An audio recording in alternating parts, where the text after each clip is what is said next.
Olá, mulheres abençoadas, Evelyn Maciel aqui. E nesta leitura do livro A Isca de Satanás, de John Bevere, chegamos agora ao capítulo 14, que é o último capítulo antes do epílogo. Objetivo: reconciliação. Ouviste que foi dito aos antigos: não matarás, e quem matar estará sujeito a julgamento. Eu, porém, vos digo que todo aquele que, sem motivos, se irá contra seu irmão, estará sujeito a julgamento. E quem proferir um insulto a seu irmão, estará sujeito a julgamento do tribunal. E quem lhe chamar tolo, estará sujeito ao inferno de fogo.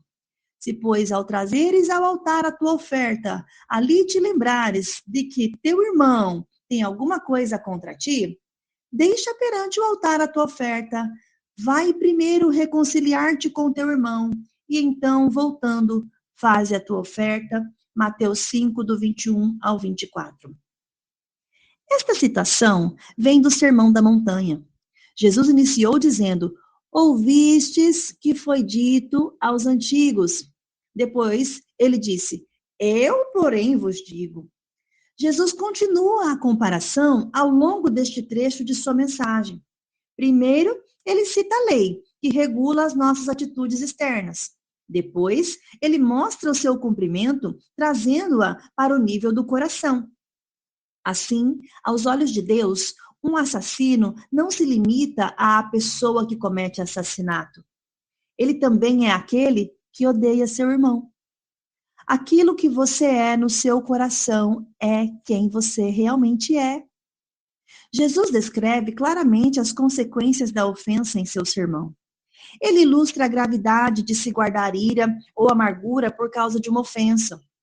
Se alguém está irado com seu irmão sem motivo, ele corre risco de julgamento. Ele corre risco de ser levado ao tribunal se a ira der frutos e ele chamar o seu irmão de tolo. A palavra raca significa cabeça oca ou tolo. Era um termo de reprovação usado entre os judeus nos tempos de Cristo. Se a ira chegasse ao ponto em que ele chame seu irmão de tolo, ele corre o risco de ser lançado ao inferno. A palavra tolo ou insensato significa ateu. Diz o insensato no seu coração, não a Deus. Salmo 14:1. Naqueles dias, chamar o irmão de tolo era uma acusação muito séria. Ninguém diria tal coisa a não ser que a raiva que essa pessoa alimentasse tivesse se transformado em ódio. Hoje, seria comparável a dizer a um irmão: vá para o inferno. E falar sério ao dizer isto. Jesus estava mostrando a eles que não lidar com a ira pode levar ao ódio. A ira não tratada os colocaria em risco de irem para o inferno. Então, ele disse que se eles se lembrassem que o seu irmão estava ofendido com eles, a prioridade número 1 deveria ser encontrá-lo e tentar se reconciliar. Por que procuraríamos nos reconciliar com tanta urgência? Para o nosso bem ou para o bem do nosso irmão? Devemos fazer isso para o bem dele, a fim de podermos ser um catalisador para ajudá-lo a sair da ofensa. Ainda que não estejamos ofendidos com ele, o amor de Deus não permite que ele permaneça zangado, sem tentar estender a mão para ele em busca de uma restauração. Talvez não tenhamos feito nada de errado. Certo ou errado, não importa. É mais importante ajudarmos a este irmão que tropeçou do que provar que estamos certos. As possibilidades para uma ofensa são ilimitadas. Talvez a pessoa que ofendemos ache que fomos injustos no tratamento dado a ela, quando, na verdade, não fizemos mal algum. Ela pode ter informações imprecisas que geraram uma conclusão errada. Por outro lado, ela pode ter informações precisas das quais tirou uma conclusão errada. O que dissemos pode ter sido gravemente distorcido ao ser processado através dos vários canais de comunicação. Embora nossa intenção não fosse má, nossas palavras e atos deram uma impressão diferente. Em geral, julgamos a nós mesmos pelas nossas intenções, mas julgamos as pessoas pelas atitudes delas. É possível pretender uma coisa e transmitir outra totalmente diferente.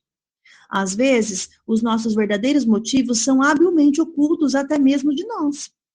Queremos acreditar que eles são puros, mas quando os filtramos pela palavra de Deus, podemos vê-los de modo diferente.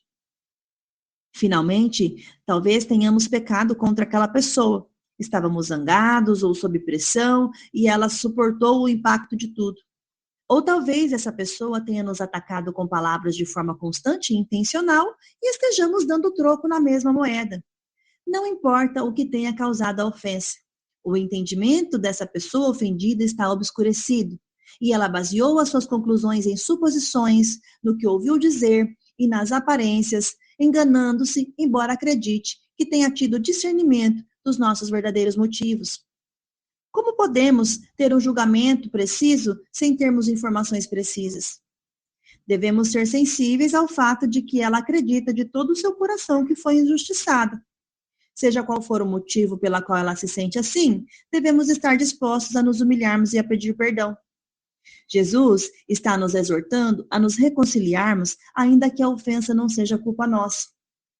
É necessário maturidade para se andar em humildade para trazer reconciliação. Mas dar o primeiro passo, em geral, é mais difícil para a pessoa que está sofrendo. Foi por isso que Jesus disse à pessoa que causou a ofensa para ir até ele, pedindo perdão àquele que foi ofendido.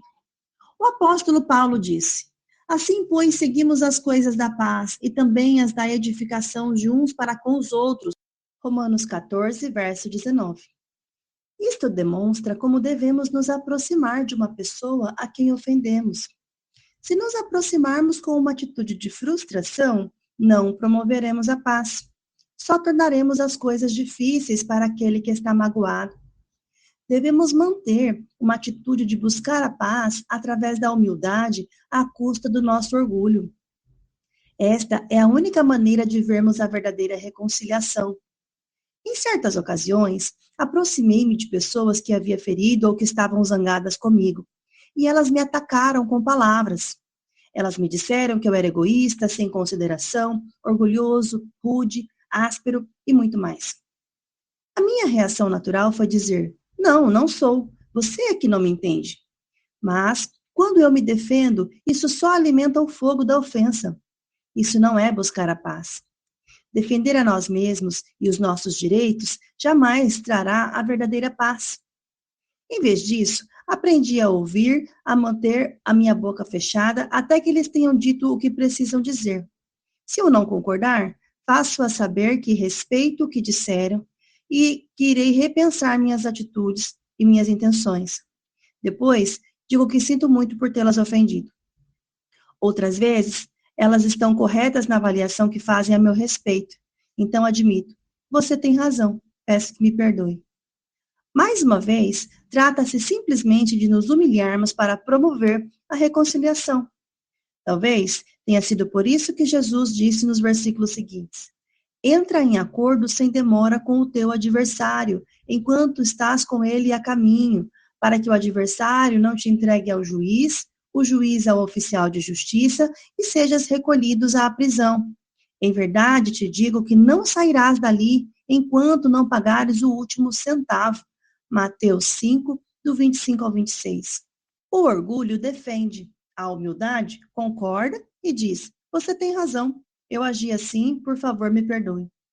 A sabedoria, porém, lá do alto, é primeiramente pura, depois pacífica, indulgente, tratável, abre parênteses, disposta a ceder, fecha parênteses, plena de misericórdia e de bons frutos, imparcial, sem fingimentos. Tiago 3, verso 17, com acréscimos do autor. A sabedoria de Deus está sempre disposta a ceder. Ela não é de dura serviço ou voluntariosa no que diz respeito a conflitos pessoais. Uma pessoa submetida à sabedoria de Deus não tem medo de ceder ou de reconhecer o ponto de vista da outra pessoa, desde que isso não violente a verdade. Abordando aquele que o ofendeu.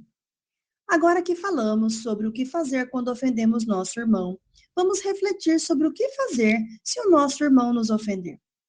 Se o seu irmão pecar contra você, vá e a sós com ele, mostre-lhe o erro. Se ele o ouvir, você ganhou o seu irmão. Mateus 18:15. Muitas pessoas aplicam este versículo em uma atitude diferente da pretendida por Jesus.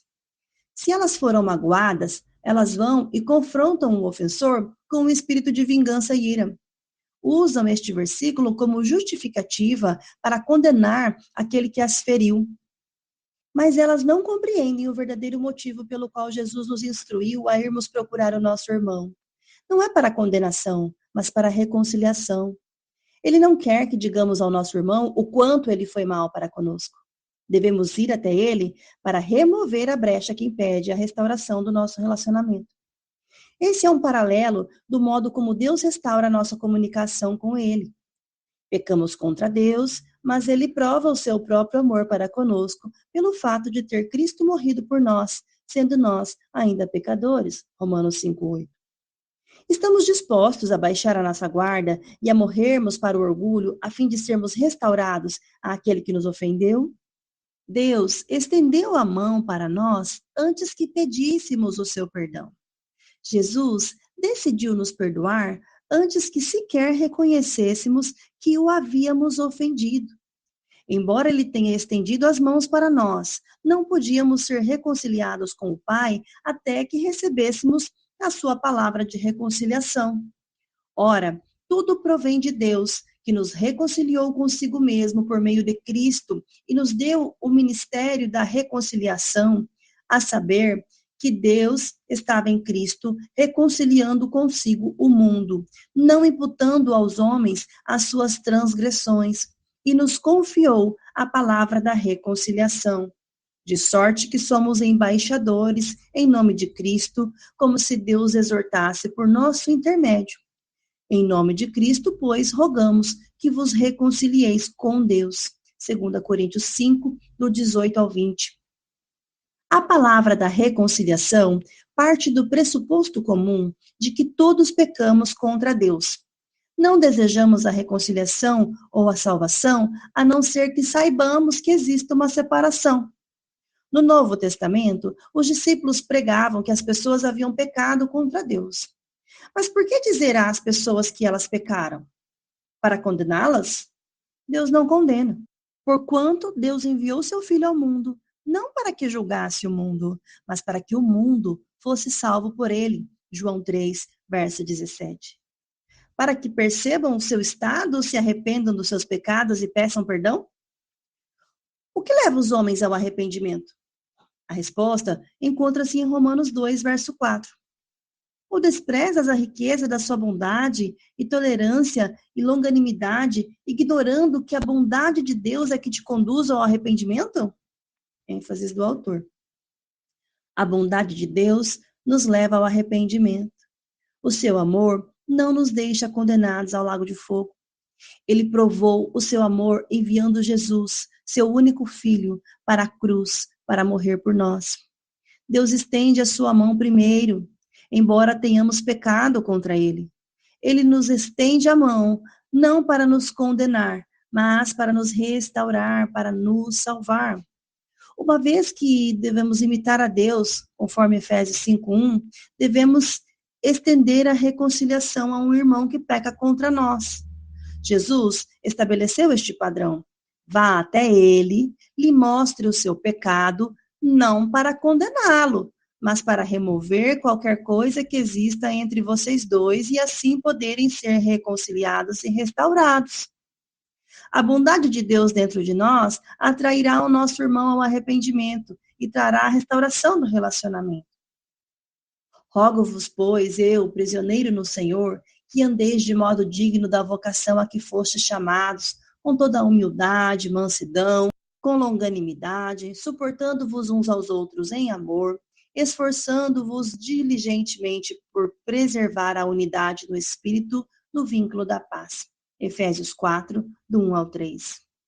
Mantemos este vínculo da paz, mantendo uma atitude de humildade, benignidade e longanimidade, e suportando as fraquezas uns dos outros em amor. Os laços do amor são fortalecidos dessa forma. Magoei algumas pessoas que me confrontaram com condenação. O resultado foi que perdi todo o desejo de me reconciliar com elas. Na verdade, eu achava que elas não queriam a reconciliação. Elas só queriam que eu soubesse que elas estavam furiosas. Outras pessoas que magoei vieram me procurar com mansidão. Nesse caso, rapidamente mudei minha postura e pedi perdão. Algumas vezes, antes mesmo que elas terminassem de falar. Alguém já o procurou e disse: quero apenas que você saiba que eu o perdoe por não ser um amigo melhor e por não fazer isso ou aquilo por mim? Então, depois que eles o arrasaram, olharam para você de uma maneira que dizia: você me deve um pedido de perdão, você fica perplexo, confuso e magoado. Eles não vieram se reconciliar com você, mas intimidá-lo e controlá-lo. Não devemos procurar o irmão que nos ofendeu até que tenhamos decidido perdoá-lo do fundo do nosso coração, independentemente de como ele reaja. Precisamos nos livrar de qualquer sentimento de animosidade para com ele antes que nos aproximarmos dele.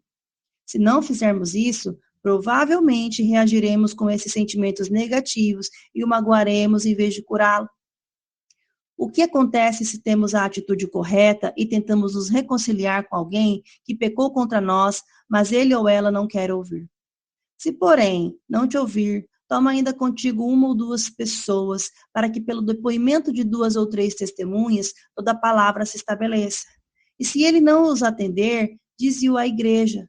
E se recusar ouvir também a igreja, considera-o gentil e publicano. Mateus 18, 16, 17. Cada uma destas progressões tem o mesmo objetivo, a reconciliação. Na essência, Jesus estava dizendo: continue tentando. Observe como a pessoa que causou a ofensa está envolvida em cada passo. Quantas vezes levamos as ofensas a todos os outros antes de irmos até a pessoa que pecou contra nós, como Jesus nos disse que fizéssemos? Fazemos isso porque não tratamos com o nosso coração. Nós nos sentimos justificados quando contamos a todos a nossa versão da história. Quando as pessoas concordam que fomos tratados injustamente, isto fortalece a nossa causa e nos consola. Este tipo de comportamento só demonstra nosso egoísmo. O ponto principal: se mantivermos o amor de Deus como nossa motivação, não falharemos. O amor nunca falha. Quando amarmos as pessoas como Jesus nos ama, seremos livres, mesmo que a outra pessoa opte por não se reconciliar conosco. Examine com atenção o seguinte versículo das Escrituras: a sabedoria de Deus está disponível em todas as situações. Se possível, quanto depender de vós, tende paz com todos os homens. Romanos 12, 18. Ele diz, entre aspas, se possível, porque há vezes em que a pessoa se recusará a fazer as pazes conosco. Ou poderá haver pessoas cujas condições para a reconciliação comprometeriam o nosso relacionamento com o Senhor. Em qualquer dos casos, não é possível restaurar esse relacionamento. Observe que Deus diz: quanto depender de vós, devemos fazer tudo o que estiver ao nosso alcance para nos reconciliarmos com a outra pessoa, desde que permaneçamos leais à verdade. Geralmente, desistimos dos relacionamentos cedo demais. Jamais esquecerei do tempo em que um amigo aconselhou-me a não fugir de toda a situação frustrante. John, sei que você pode encontrar razões bíblicas para se afastar. Antes que você faça isso, certifique-se de que combateu a respeito em oração e que fez tudo o que podia para trazer a paz de Deus a esta situação. Fiquei muito grato por este conselho e reconheci-o como a sabedoria de Deus. Lembre-se das palavras de Jesus: bem-aventurados os pacificadores, pois eles serão chamados filhos de Deus. Mateus 5, verso 9. Ele não disse: bem-aventurados os mantenedores da paz. O mantenedor da paz evita o confronto a todo custo para manter a paz, mesmo correndo o risco de comprometer a verdade. Mas a paz que ele mantém não é a verdadeira paz. É uma paz artificial e superficial, que não dura. Um pacificador partirá para o confronto em amor, trazendo a verdade para que a reconciliação resultante permaneça. Ele não manterá um relacionamento artificial e superficial. Ele deseja abertura, verdade e amor. Ele se recusa a ocultar a ofensa com um sorriso politicamente correto. Ele promove a paz com um amor corajoso que não pode falhar. É assim que Deus age com a humanidade. Ele não deseja que ninguém pereça, mas ele não comprometerá a verdade por um relacionamento. Ele procura a reconciliação com um verdadeiro compromisso, e não em termos superficiais. Isto desenvolve um vínculo de amor que nenhum mal pode separar. Ele entregou a sua vida por nós. Só podemos fazer o mesmo. Lembre-se que o ponto principal é o amor de Deus. Ele nunca falha, nunca murcha, nunca acaba. Ele não busca os seus próprios interesses. Ele não se ofende com facilidade. 1 Coríntios 13:5. O apóstolo Paulo escreveu que o amor venceria todo tipo de pecado. E também faço essa oração, que o vosso amor aumente mais e mais em pleno conhecimento e toda a percepção, para aprovardes as coisas excelentes e serdes sinceros e inculpáveis para o dia de Cristo, cheios de fruto de justiça, a qual é mediante Jesus Cristo, para a glória e louvor de Deus. Filipenses 1, do 9 ao 11. O amor de Deus é a chave para a liberdade da isca da ofensa. Esse amor deve ser abundante e deve crescer continuamente e ser fortalecido em nosso coração. Muitos em nossa sociedade de hoje estão enganados por um amor superficial, um amor que fala, mas não age. O amor que nos impedirá de tropeçar entrega a sua vida de forma altruísta, mesmo que seja para o bem de um inimigo. Quando andamos nesse tipo de amor, não podemos ser seduzidos a cair na isca de Satanás. Tomando uma atitude. Enquanto li este livro, o Espírito do Senhor pode ter feito você se lembrar de relacionamentos do passado e pessoas contra quem você guardou alguma coisa em seu coração. Senti a instrução de Deus para pedir que você faça uma oração simples de liberação comigo. Mas antes de orar, peça ao Espírito Santo para andar com você e percorrer o seu passado, trazendo à sua memória qualquer pessoa contra quem você possa ter alguma coisa. Fique em silêncio diante dele enquanto ele lhe mostra quem são essas pessoas. Ele as trará claramente à sua memória para que você não tenha dúvidas. Quando ele fizer isso, você talvez se lembre da dor que sentiu. Não tenha medo. Ele estará bem ao seu lado para consolá-lo. Ao liberar essas pessoas da culpa pelo que fizeram a você, imagine cada uma delas individualmente. Depois, faça essa oração, mas não se limite a estas palavras. Use esta oração como um guia e deixe-se conduzir pelo Espírito de Deus. Pai, em nome de Jesus, reconheço que pequei contra ti ao não perdoar aqueles que me ofenderam.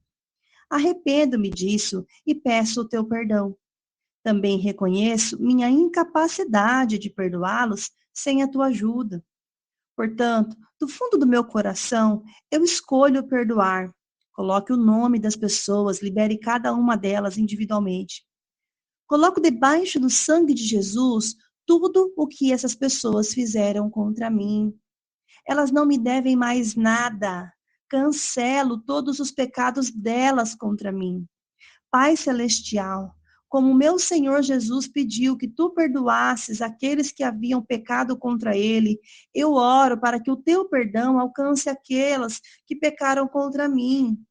Peço que tu os abençoe e os conduza a um relacionamento mais íntimo contigo. Amém.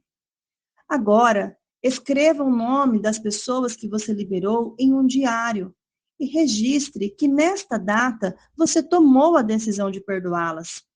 Talvez você precise se exercitar para permanecer livre da ofensa. Releia o capítulo 13, Releia o capítulo 13, caso você não entenda esta afirmação. Comprometa-se a orar por elas, como ora por si mesmo. O diário o ajudará a se lembrar. Caso os pensamentos continuem a bombardear sua mente, expulse-os com a palavra de Deus e declare a sua decisão de perdoar. Você pediu a graça de Deus para perdoar, e a falta de perdão é tão poderosa quanto a sua graça. Seja corajoso e combata o bom combate da fé. Quando você souber que o seu coração está forte e firme, vá até elas. Lembre-se que você está indo com a finalidade de buscar a reconciliação para o bem delas e não para o seu próprio bem. Fazendo isto, você selará a vitória. Ganhará um irmão, Mateus 18:15. E isso é muito agradável aos olhos de Deus. Ora, há aquele que é poderoso para vos guardar de tropeços e para vos apresentar com exultação, imaculados diante da sua glória, ao único Jesus, nosso Salvador, mediante Jesus Cristo, Senhor nosso, glória, majestade, império e soberania, antes de todas as eras, e agora, por todos os séculos. Amém. Judas, versículos 24 e 25. Assim, nós finalizamos este livro maravilhoso. Um livro que vai liberar o nosso coração de toda ofensa. Liberar as pessoas que nos ofenderam. Liberar-nos para não nos ofender quando alguém assim agir conosco. Que Deus abençoe, em nome de Jesus.